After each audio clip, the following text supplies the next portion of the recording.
Good evening and welcome to Scotland at 7 on the 28th, Tuesday the 28th of May. My name is Brian Liddy and today's Ukraine update today is day 825. On Monday, Poland announced it would restrict Russian diplomats' movements on its soil, prompting Moscow to pledge retaliatory measures. The announcement came after Poland detained several people suspected of planning sabotage attacks on behalf of Russian security services. The new measures will restrict the movement of consular staff to the Warsaw region, but will not affect the Russian ambassador Sergei Andreev. Poland also said it would buy €677 million worth of long-range missiles from the United States to boost its defence capabilities to counter potential Russian threats. The contract, which is due to be officially signed today, is part of a rapid modernisation of the Polish army, accelerated by Russia's invasion of Ukraine.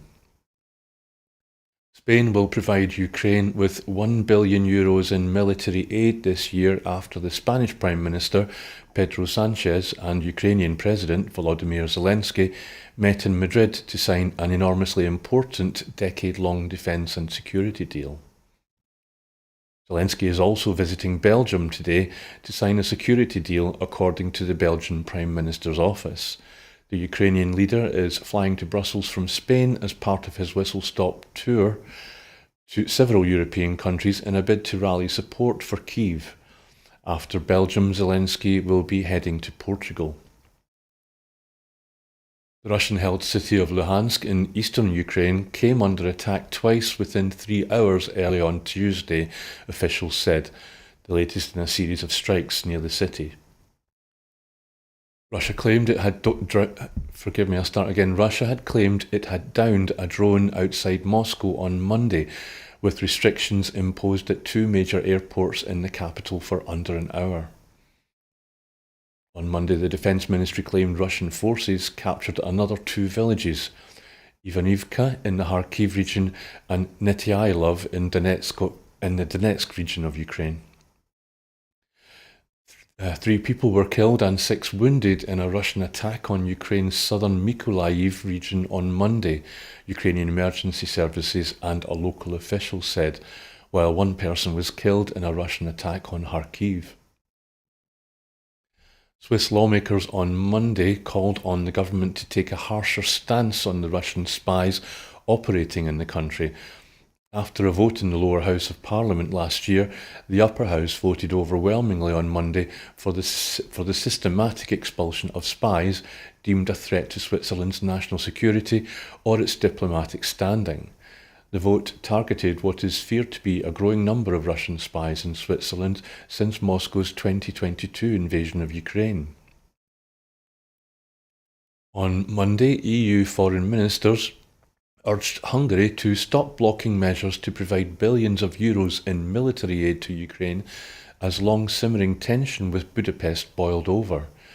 Even before a meeting of the EU's 27 foreign ministers began, Lithuania's top diplomat, Gabrielius Landsbergis, accused Hungary of systematically blocking EU foreign policy positions.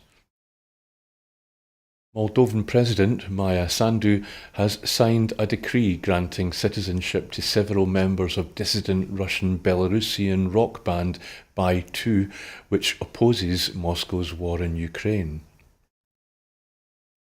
And now the latest from Israel and Gaza. More than 36,096 Palestinians have been killed and 81,136 have been injured in Israel's military offensive on Gaza since the 7th of October, the Gaza Health Ministry said in a statement today. At least 7 Palestinians were killed and dozens wounded in new Israeli strikes on an area of tents housing displaced people west of Rafah on Tuesday, Gaza health authorities have said. Several Israeli tanks on Tuesday reached the centre of Rafah, witnesses told Reuters, 3 weeks into a ground operation in the southern Gaza Strip city. Around 1 million people have fled Rafah in the past 3 weeks, the United Nations Palestinian Refugee Agency, or UNRWA, said on Tuesday. Ireland, Spain and Norway have all formally recognised a Palestinian state today. The joint decision by two European Union countries, plus Norway, may generate momentum for the recognition of a Palestinian state by other EU countries and could spur further steps at the United Nations, which would deepen Israel's international isolation. Denmark's parliament today voted down a bill to recognise a Palestinian state after the Danish foreign minister previously said that the necessary preconditions for an independent country were lacking. Israel's foreign minister, Israel Katz, has stepped up his attacks on Spain's prime minister, Pedro Sanchez, accusing him of being complicit in inciting the murder of the Jewish people and war crimes. UK Foreign Secretary David Cameron has called the scenes following the airstrike in Rafah this weekend as deeply distressing and has called for a swift, comprehensive and transparent investigation by the Israeli Defence Forces. Our next item is an investigation by The Guardian and the Israeli-based magazines Plus 972 and Local Call has revealed how Israel has run an almost decade-long secret war against the International Criminal Court, or the ICC, in The Hague.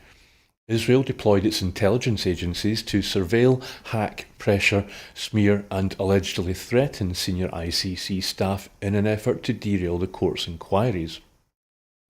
Israeli intelligence captured the communications of numerous ICC officials, including Chief Prosecutor Karim Khan and his predecessor as prosecutor Fatou Bensouda, intercepting phone calls, messages, emails and documents. The surveillance was ongoing in recent months, providing Israel's Prime Minister Benjamin Netanyahu with advance knowledge of the prosecutor's intentions. A recent intercepted communication suggested that Khan wanted to issue arrest warrants against Israelis but was under tremendous pressure from the United States, according to a source familiar with its contents. The former head of the Mossad, Israel's foreign intelligence agency, Yossi Cohen, is alleged to have threatened Chief Prosecutor Fatou Bensouda in a series of secret meetings in which he tried to pressure her into abandoning a war crimes investigation, according to The Guardian. Yossi Cohen's covert contacts with the ICC's then prosecutor, Fatou Bensouda, took place in the years leading up to her decision to open a formal investigation into alleged war crimes and crimes against humanity in occupied Palestinian territories.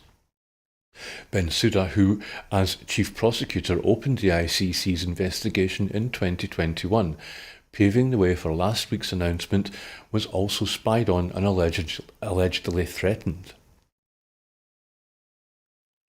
Ireland, Spain and Norway have all formally recognised a Palestinian state today. The joint decision by two European Union countries, plus Norway, a nation with a strong diplomatic tradition in peacemaking, may generate momentum for the recognition of a Palestinian state by other EU countries and could spur further steps at the United Nations, which would deepen Israel's international isolation. The UN General Assembly voted by a significant margin on the 11th of May to grant new rights and privileges to Palestine in a sign of growing international support for a vote on full voting membership. Palestine is now formally recognised by 142 of the 193 member states of the United Nations, and itself has non-member observer status at the body. The Palestinian flag was flown alongside the flags of Ukraine and the EU outside Leinster House in Dublin. This is a historic decision that has a single goal, and that is to help Israelis and Palestinians achieve peace, Spanish Prime Minister Pedro Sanchez said before his cabinet certified the decision. Israel's Foreign Minister, Israel Katz, earlier said Sanchez's government was being complicit in inciting genocide against Jews and war crimes. The chief prosecutor of the International Criminal Court in The Hague is seeking arrest warrants for senior Hamas and Israeli leaders in connection with accusations of war crimes in Gaza and Israel since the 7th of October. Norwegian Foreign Minister Espen Barth Eide said that for more than 30 years, Norway has been one of the strongest advocates for a Palestinian state. Today, when Norway officially recognises Palestine as a state, is a milestone in the relationship between Norway and Palestine.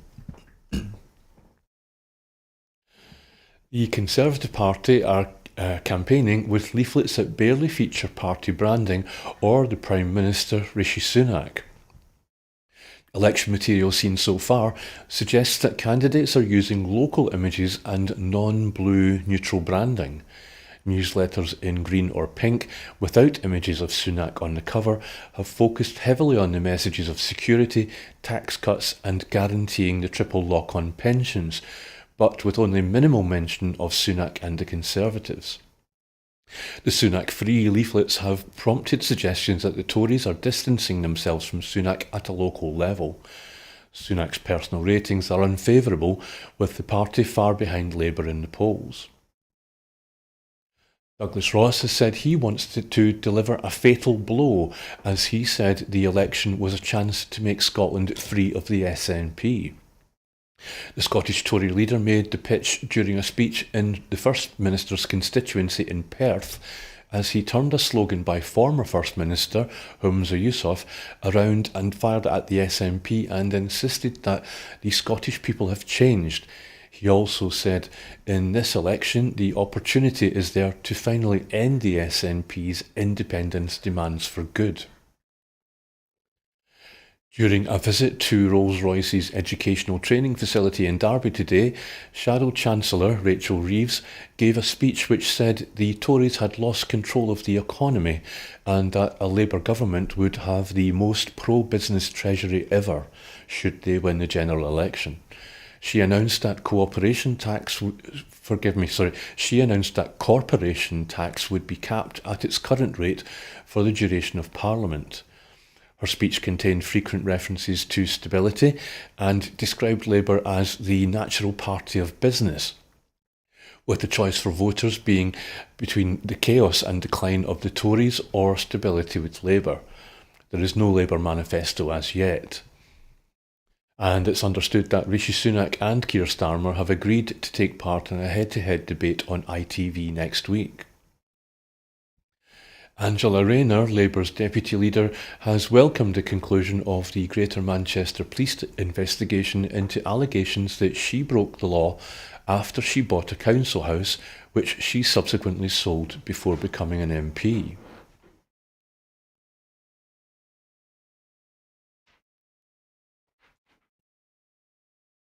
Anas Sarwar has said that the Scotland office under Labour would be the country's window onto the world, that Scottish produce would be promoted in UK embassies across the world. And I've got some breaking news. It's now been reported that a decision has been taken that Labour has banned Diane Abbott from standing. It seems that there is no place for Diane Abbott in the UK Labour Party, but there is for Natalie Elphicke. Natalie Elphicke being the far-right MP that crossed the House from the Conservative Party to the Labour Party a couple of weeks ago now. Ed Davey has defended a Scottish Lib Dem candidate who gave the Conservative Party a donation of £40,000. The Lib Dem party leader described Angus MacDonald as clearly a Liberal Democrat at heart, and said the Fort William councillor, hoping to win Lochaber, Skye and Wester Ross, had made the sizeable donation because of his opposition to Scottish independence. The Scottish Government's work on independence has been paused because of the looming general election. Major pieces of Scottish Government business, including the publication of the Independence Papers, have been shelved in the run-up to the national poll. Permanent Secretary John Paul Marks, Scotland's chief civil servant, informed the First Minister of the pre-election restrictions on Scottish Government business in a letter on Tuesday. While government work is considered essential and parliamentary business will continue as usual, major set-piece events like the Programme for Government will need to be delayed until after polling day. The First Minister was scheduled to set out his government's legislative agenda in the week beginning June 10th. The publication of an SNP legislative agenda would run the risk of breaking purdah and influencing the outcome of the general election. Excuse me. Hong Kong police have arrested six people, marking the first time that the city's new national security law, known as Article 23, has been used against suspects since it was implemented in March. The 6 people, aged between 37 and 65, are accused of publishing messages with seditious intent ahead of an upcoming sensitive date, according to a police statement. One of the women arrested is now in prison. Local media identified her as Chow Hang Tung, a prominent barrister and human rights activist who has been jailed on other charges. The police said the homes of 5 other people arrested were searched and that electronic devices were seized. Those who intend to endanger national security should not imagine that they can avoid police pursuit anonymously online, the police said. Chow is the former vice chair of the Hong Kong Alliance in support of Patriotic Democratic Movements of China, a pro-democracy organisation that was disbanded in 2021 during the crackdown on pro-democracy voices in the city. Next Tuesday, the 4th of June, is the 35th anniversary of the massacre of protesters by the People's Liberation Army around Tiananmen Square in Beijing in 1989. Estimates of the number of people killed range from several hundred to several thousand. Discussion of the incident is tightly censored in China, with public commemorations banned and online platforms scrubbed of any mention of the killings. People in China sometimes refer to the event as May 35th, a coded reference to June 4th, because the date is considered so sensitive. For decades, Hong Kong was the only place on Chinese territory where the Tiananmen Square massacre was publicly mourned on a mass scale. An annual vigil in Victoria Park attracted tens of thousands of people. But since 2020, the vigil has been banned by the authorities, who initially cited COVID restrictions on mass gatherings. In 2021, the Hong Kong Alliance, in support of Patriotic Democratic Movements of China, the group which organised the 4th of June memorials, disbanded after several of its committee members, including Chow, were arrested and imprisoned. Hong Kong Security Secretary Chris Tang said on Tuesday that the arrests were made in connection with a Facebook group that called for support for Chow, according to Hong Kong Free Press. US companies have been taking big oil to court for allegedly deceiving the public about the climate crisis, and now new polling has shown that a majority of voters support the litigation, while almost half would back an even more aggressive legal strategy of filing criminal charges. The poll, which comes as the world's first ever criminal climate lawsuit, was brought in France last week and could shed light on how, if filed, similar US cases might be viewed by a jury. The 40 existing US lawsuits against major oil companies filed by cities and states are based on civil charges such as tort law and racketeering protections. But last year, the consumer advocacy non-profit Public Citizen proposed also filing criminal charges, most notably homicide, against the companies. Pursuing the big oil companies in the criminal courts has received real serious interest from several district attorneys' offices, said Aaron Regenberg, Senior Policy Counsel with Public Citizen's Climate Programme, but it has also been met with some scepticism. To test how the scheme might be received with ordinary Americans, Public Citizen teamed up with polling firm Data for Progress to survey 1,200 likely US voters. Conducted earlier this month, the poll was weighted to be representative of likely voters by age, gender, education, race, geography and voting history. Asked if a fossil fuel company should be held legally accountable for their contribution to climate change, 62% of voters said yes, suggesting majority support for the existing civil lawsuits against oil companies.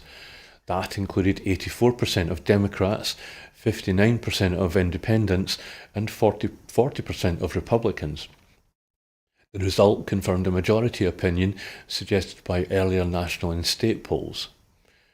Bringing criminal charges against big oil would come with major challenges at every step, experts say, from a lack of political will to scarce resources in public prosecutors' offices to potential difficulties in providing causality,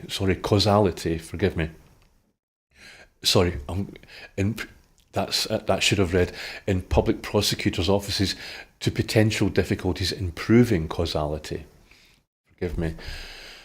Oil companies have yet to face criminal climate-related charges in the US, but last week 8 victims of extreme weather and 3 NGOs filed a case against the French oil company Total Energies, alleging its fossil fuel exploitation has contributed to deadly climate disasters.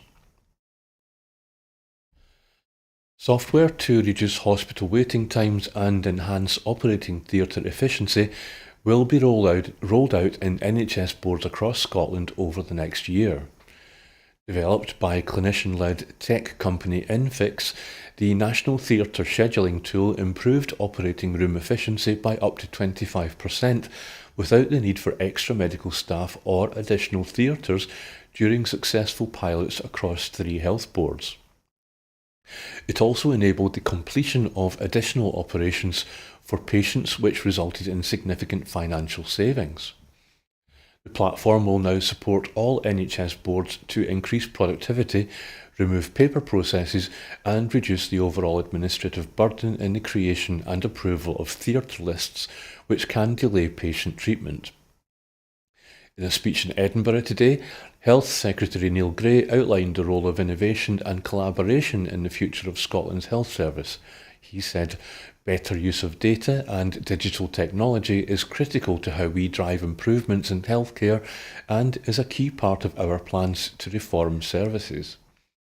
This technology is backed by more than 5 years' worth of NHS operating times data and is just one of the initiatives that will help enable us to schedule 1.5 million procedures per year, while improving data quality to help safety increases productivity.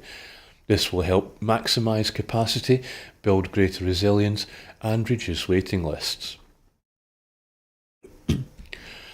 The Scottish Government is to expand access to technologies which will transform the lives of those living with type 1 diabetes. Up to £8.8 million will be used to roll out loop systems this year to support all children living with type 1 diabetes, access closed loop system technology, and increase the provision of these life-changing technologies for adults with this condition. A closed-loop system uses a glucose sensor linked to an insulin pump to automatically calculate how much insulin should be delivered, removing the burden of people needing to calculate their insulin dosage and take injections. A national team will enable training, education and support to be given remotely from health professionals, including diabetes specialist nurses and dietitians, as well as peer support from others living with diabetes. Cabinet Secretary Neil Gray spoke to staff at the new Usher Institute building at Edinburgh University. During his speech, he outlined his vision for how technology and innovation can help make the NHS more sustainable in the future. Mr. Gray said, "Closed-loop systems are an incredible asset for those living with type 1 diabetes. It not only improves sugar control and reduces the risk of long-term complications, but also removes a lot of the burden that people living with type 1 diabetes face on a day-to-day basis." The families of more than 329,000 children under 16 are benefiting from Scottish Child Payment, latest statistics show. The weekly payment of £26.70, which is unique to Scotland, is helping families with the cost of living crisis, with over £677 million paid since the payment launched. Scottish Child Payment is part of a wider package of payments, including the 3 Best Start grants and Best Start Foods, which together have provided over £829 million in vital financial support at key stages of a child's life. There is no cap on the number of children in one family who can receive these payments. In a survey also released today, the majority of families said that the payments helped their child to take part in social or educational opportunities and also helped them buy milk and healthy food for their children. Survey responses also suggest that families are finding it straightforward to apply, with more than 90% of people noting the application was clear and did not take too long to complete. Social Justice Secretary Shirley-Ann Somerville said, "As the First Minister has set out, eradicating child poverty is the number one priority for the Scottish Government." Scottish Child Payment plays a key part in that mission, together with our Best Start grant and Best Start Foods payments. This package of financial support, which is worth almost £25,000 per child by the time the child turns 16, is helping to make sure all children in Scotland get the best start in life. She went on to say, "We have provided over £829 million to help people raise their families, putting money into the pockets of people who need it most." Well, that is it for this evening, but before I go, I just want to remind you that here at Broadcasting Scotland, we depend on the generosity of our supporters. You know that our programmes will always be free to view. However, if you can afford £5 a month, please do consider becoming a Broadcasting Scotland supporter. To everyone who has donated and to everyone who has signed up to make a regular monthly payment, we thank you very much. Our focus now moves on to securing the future of independent broadcasting by Scotland. Our focus now moves on to securing the future of independent broadcasting broadcasting for Scotland by growing our subscriber base and regular funding. But thank you again, and goodbye, and thank you for watching.